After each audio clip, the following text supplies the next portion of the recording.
Greetings. It's day 26. Only have 5 days left. Well, 4 after today. God, this month flew by. If you've been following along, I hope you've learned a thing or two about emails and more importantly, copywriting and marketing psychology. It's been a fun ride, you guys. So today we're going to look at a complaint email. And don't worry, there's no politics in this one, okay? This one is going to be by Ramit Sethi, who, if you guys don't know who this guy is, he wrote a book called I Will Teach You to Be Rich, and is just a really good marketer, just generally speaking, a fantastic marketer. He's got his hands in a bunch of things, and I think he has a Netflix show now. So he's coolin'. He's coolin'. And he has a copywriting team that has been around for a while. I mean, it's probably changed, but yeah, he does a lot of email marketing and really all in all channels of marketing. This email I thought was a solid email to break down because it takes this style of email, or this style of saying, "Are you frustrated by this thing? So am I." And then connecting that to his product, all right, to what he's selling you. So again, this is the concept of presenting inconvenient truths. Let's look at it and let's dive into what to kind of what we're talking about here. So this is Death by a Thousand Paper Cuts. So you read this, you're like, huh? And this is a play on the idiom, right? I believe it's just death by a thousand cuts. And it's just it's a good subject line. I mean, it's just something that you're probably going to want to open up. Solid subject line. It's novel. You don't see that sentence, that string of words often. So that's why it's a good subject line. And it's intriguing. So the tiniest annoyances can derail an entire day. So that's a relatable pain point, right? Consider my garbage can. Now he's setting the stage. He's telling the story. It seems like an innocent household item, but for years it drove me mad. Garbage can make Ramit mad. Little fun picture here. I've seen a lot of people do this lately. I think it's a little fun way to make your emails more entertaining, easier to read too. The shape didn't quite fit the cabinet where I stored it. So if I wanted to throw out a piece of trash, I had to shimmy it out, then jiggle it back into place until it fit the cabinet again. I know what you're thinking. In the grand scheme of current global problems, an ill-fitted garbage can isn't high on the list. But think about it. How much of these tiny annoyances add up throughout the course of a day? So there's your inconvenient truth. Remember, we've talked about teaching and implanting beliefs before you start selling. I'm going to take off these glasses because I feel like a Goomba with them on. I'm not sure why, but right now I feel like a Goomba. Anyways, so you're presenting inconvenient truths to them, which is implanting beliefs, which is teaching them. Although you're not teaching them directly, you're telling stories that teach them, right? These are principles. These are concepts. They're inconvenient truths that are making them realize them on themselves, by themselves, rather than you saying, "Hey, here's this idea.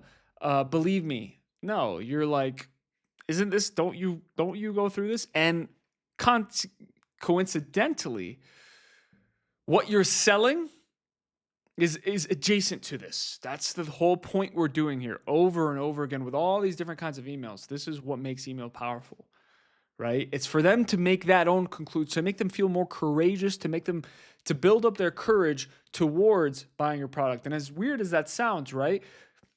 Build up the courage to buy your product. But think about it. If you solve a problem for them, and if they showed up with interest, you're building up their courage to solve their own problem through your product, if you actually do solve the problem, right? And that's why it's important to, be ethical, so on and so forth. But that's the concept here. So let's continue. 1 or 2 of them in a day isn't bad. That's life sometimes. But if I have to deal with something multiple times a day, it becomes a hassle. I can feel my blood boiling and stress levels rising as I write this. So illustrative language, paint pictures in their mind. Pictures are worth 1,000 words. If you can do that with words, you're well off, way better than just saying becoming a hassle. It becomes a hassle pretty soon. He's like, no, let me further twist the knife, so to speak. Pretty soon it becomes, damn, I want to throw this garbage can out the window. It's the old idiom, death by 1,000 cuts. So you can use idioms, parables, stories, sayings, right? To do what? To prove your point. Anyways, I got my garbage can issue fixed. I went to a friend's apartment and saw that she had this beauty. Okay, so there's supposed to be a picture here. Hold on. Let me show you guys. It's my bad. Yeah, one of these guys, right? You ever see those? I should get one of them.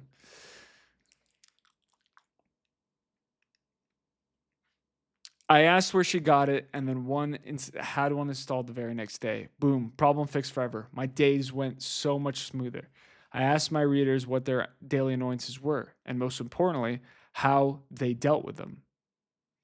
So here, what he's doing here is he's showing you how easy the solution can be. Boom, very conversational. He's not even really saying it. Do you see how so easy the solution is? He's not necessarily saying it. He's saying, boom, problem fixed forever. Like, there's little things you can do that are going to make your life easier. Let me show you how. And that's what he's doing right now.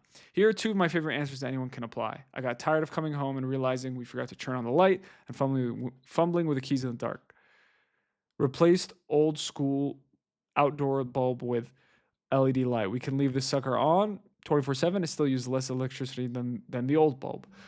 Here's another one. I have a duplicate of every cable I need for travel: iPod, Lightning, Fitbit, and USB wall plug. I have found this to be an odd sort of luxury, not to have to pack and unpack my travel bag. Also, it's great for not forgetting. A few dollars and headaches are history. Prescott Perez Fox. So I wouldn't say these are testimonials, but they're further proving his point. Other people have easy things that they can solve in their life. And by the way, that's his product. It's financial things, little things you can do that make your life way better down the line. That's his whole shtick, right? What's a tiny problem that irritates you every day? Reply back and let me know. P.S. Here's the churn. He's teasing it. Tomorrow I'm going to share one annoyance most people don't give a second thought to. But when you add up the numbers, it sucks as much as 6 hours a day from people. Stay tuned. So damn, there's a huge cost to not staying tuned. Time is money, right? Money is time. What the fuck is that saying? Basically, you're going to miss out on all this time, right? Of your life. We're always trying to save time. So he's giving you a pain point. There's a pain point here. And my brain just farted. There's a pain point, right? Which is losing on all this time. And he's giving you a reason to stay tuned, obviously, right? And that's what he's saying. A second thought. But when you add up the numbers, that he has something, a problem that he can solve for you. He's not saying it outwardly, but he's going to share it first, and then he's going to be like, oh, and here's this product. I articulated that very strangely, but that's okay. I'm working on it. I feel like we were doing so well until that last bit. Oh, shucks. Shit. All right. Well, that's it for today. We got 4 freaking days left, guys. Let's have some fun, and I will see you here tomorrow.